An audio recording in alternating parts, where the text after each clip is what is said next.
વાલ્મીકી સમાજ મારી સામે બેઠો હોય ત્યારે આ વાત કરું છું, કારણ કે અમુક સમાજ મળ્યો હોય ને, જેવો સમાજ એવી વાત કરવાની તૈયારી હોય જો તમારી, તો જ આ મંચ લઈને બેહાઈને આ બધું હંકેલી લેવાય. પણ છેતાણાના પાદરમાં આ જેની મૂંગિયા ઢોલની માથે દાંડિયું પડી સાહેબ, અને કાઠી મહારાજ ચાપરાજ વાળો દલાજે સૂર્યવંશી અમારો અણીખમ આપણ થયો. તેથી ગઢની રાંગની માથે જોગડાને બાંધ્યો તો જોગડા ઢોલીને કાય કાઠી આ દિલ્હીની ફોજ આવે છે, દુર્દમંડળ ફોજ, અને એની સામે ભલા માણસ પાણીનો કરશો ભરીને ઉભું રહેવાની વાત હતી.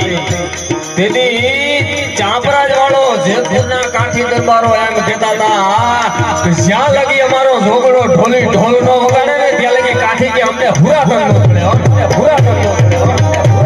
હુરાધન નો ચડે એટલું નહીં, પણ ગઢની રાંગની માથે બાંધ્યો તો ત્યાંથી ખાઈકો તો, અને ચાપરાજને એટલું કીધું તો ચાપરાજ બાપુ તમે તો કાઠી છો,